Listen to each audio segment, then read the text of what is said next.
Hey guys, welcome to Love, Life, and Politics, where I talk about love, life, and mostly politics. Per usual, links in the description below to the people that I keep in touch with or follow, so to speak, as well as my subscribe star if you want to support the channel monetarily. Anyways, 3 things that has happened this week, major things. Media finally waking up to the violence. Sadly, a Trump supporter shot, murdered in the streets, and Nancy Pelosi getting exposed. So, without further ado, let's just talk about what happened. First major thing that happened this week was the media and the Dems finally waking up to the violence. And quite honestly, I don't even think I should phrase it that way. They knew it was happening, but they're finally now starting to talk about it. Don Lemon essentially exposed himself and said on live TV, they need to be addressing this now. Now that it's starting to show up in the polls, it's crazy because it's essentially after that happened, all of a sudden, the Democrats are the law and order party.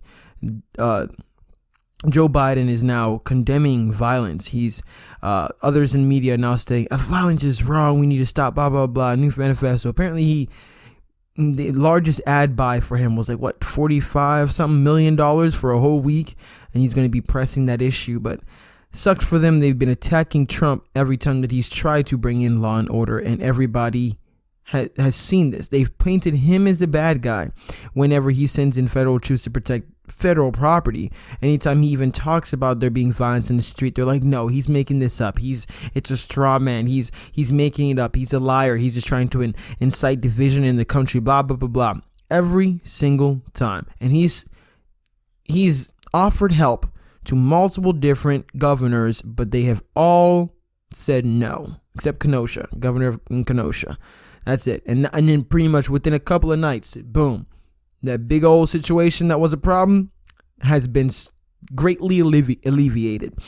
Anyways, now they're starting to talk all about it. And they're starting to try to paint it as if it's Trump's fault that there's violence in the streets and that he wants the violence because it makes him look good. And it's like, it takes a major jump to get to that point. Also, insinuates that you think that your listeners are stupid and are sheep. And I will say a good portion of them probably are sheep, but I also do think a good portion of them are just uninformed.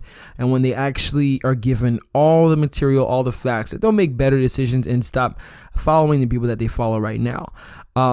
But regardless, they're now trying to say that it's Trump's fault that there's violence. It's like, so the man that is offering to help you stop the violence is a man that wants you to continue to violate. I mean, I guess if you think it's 4D chess, he's offering you because he knows you won't take it, and then he'll be able to say that he offered it to you and you didn't take it and people lost their lives. I mean, I guess if you want to take it that way, but it still requires the governors not doing their job and taking as much help as they can to protect their citizens and their constituents and their businesses and their properties and their livelihoods. It's such a major jump. It is ridiculous. Anyways, the polls are starting to show good things for Trump. Law and order has essentially circumvented the coronavirus. Okay? Nobody's talking about the Rona anymore because riots are now the focal point of the next election. Now he's playing on his turf. I would say that Biden had a better chance running on the Rona than he does on law and order, because Rona, you can always manipulate it to make Trump look as bad as possible, because this is something that has never happened before. You can always retroactively say he should have done a better job when there's nothing to compare it to. There's no pandemic in recent history that is anything like this. And people who try to compare SARS or the swine, shut up. You don't know what you're talking about. This is completely widespread, completely out of the blue, and he's just going to essentially play it off back to you. It's like whenever he was trying to do something, you guys were saying he was full of trash, and then you guys overextended. Now he's saying, well, okay, we've reassessed the information, the facts are out, we can definitely reopen and start providing food and resources for our people in our country so we don't start dying of suicide and depression and all that other stuff that comes whenever you've taken away people's livelihoods, you know?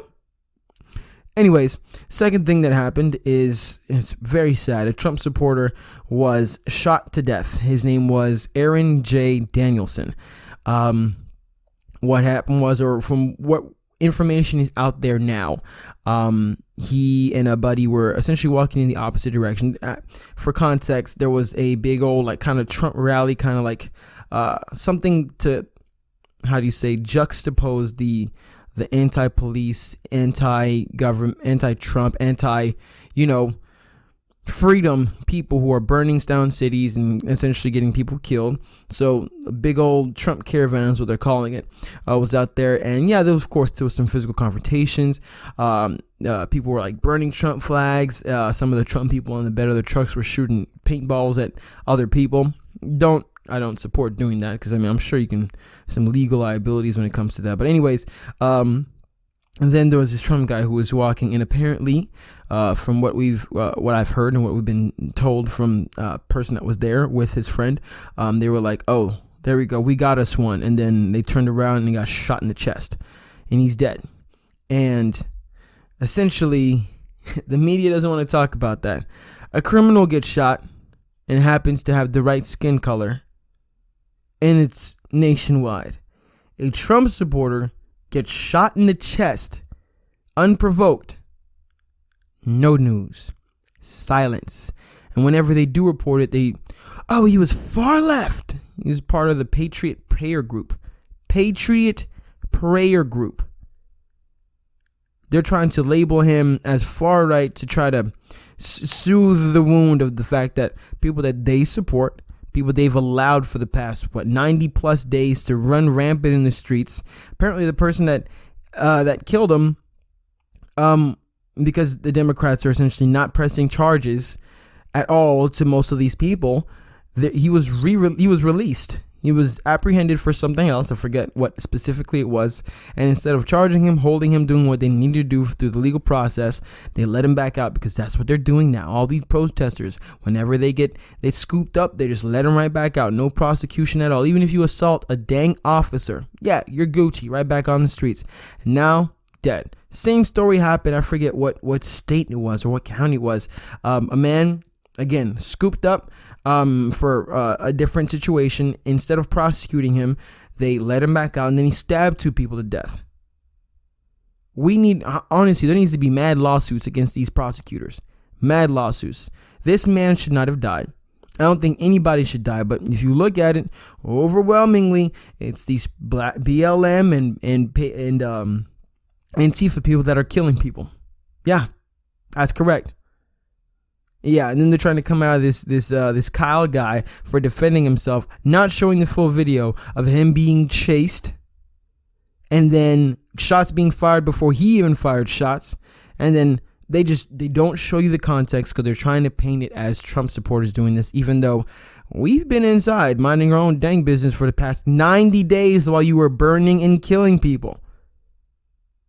Either way, I hope it backfires, and I really do hope people are waking up to it, and the media continues to be exposed. A lot of people are starting the Iron, dang it, how did I forget the name of that? There's a spot that's been so consistently, it's like, I think it's towards the middle of the country, so consistently blue, like always. And now, like, as of today, 7 mayors from this area that's been so solidly blue say they're voting for Trump for his economic progress and whatnot, and the fact that he's actually caring about the people in the middle of the country. And I think that this needs to continue. And in terms of Trump bringing people over to that side, and I think that all the prosecutors who have not prosecuted and have allowed people to go back out and be murdered, they need to be tried for negligence. 100%. If that's the thing that can be done, they need to be tried for negligence. If an officer gets somebody killed due to negligence and you want them to get first-degree murder, even though it's not first-degree murder, you want the book thrown at them. You should have that same mentality when a prosecutor, by not doing their job correctly, gets people killed. That's how I feel about it. Okay? Do your job and make sure law and order is kept and maintained, and less people die. When you allow rioters to act a fool, people lose their livelihoods. I'm sure somebody out there has probably committed, the S word. Have I said it already? I don't know YouTube's terms of service, to be honest. I just, people I watch to see the words they use, words they don't use, and I'll be like, all right, cool. I'll try to mimic that.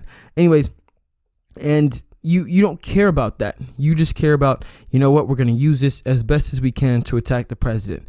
But now it's backfired on you because you focused on one thing and not both things, and Trump focused on what was important and people's livelihoods and stuff not being burnt down and violence being stopped and thwarted is what people in this country want. Law and order, baseline is what we need. Period. And finally, some positive stuff, I would say, at least for people who like Trump and people who think the Democrats are hypocrites. Nancy Pelosi gets caught on camera going to a salon, getting her hair did with no mask, and while at the same time her policies and the people she associates herself with, the Democrats, have had salons shut down for the past, what would she say, 6 months? Yeah. So she herself goes in and gets her hair did, but at the same time telling this company, this business, that they can't provide those services to other people to put food on their own table. Isn't that just absolutely ridiculous? And man, we are nailing her on that. She even said, I've been set up. Shoot, in Trump, I think I just watched it not too long ago. Trump was at a rally. I don't know where it was. It looked like it might have been Pennsylvania. And he was like, there you go. She shouldn't be in Congress at all.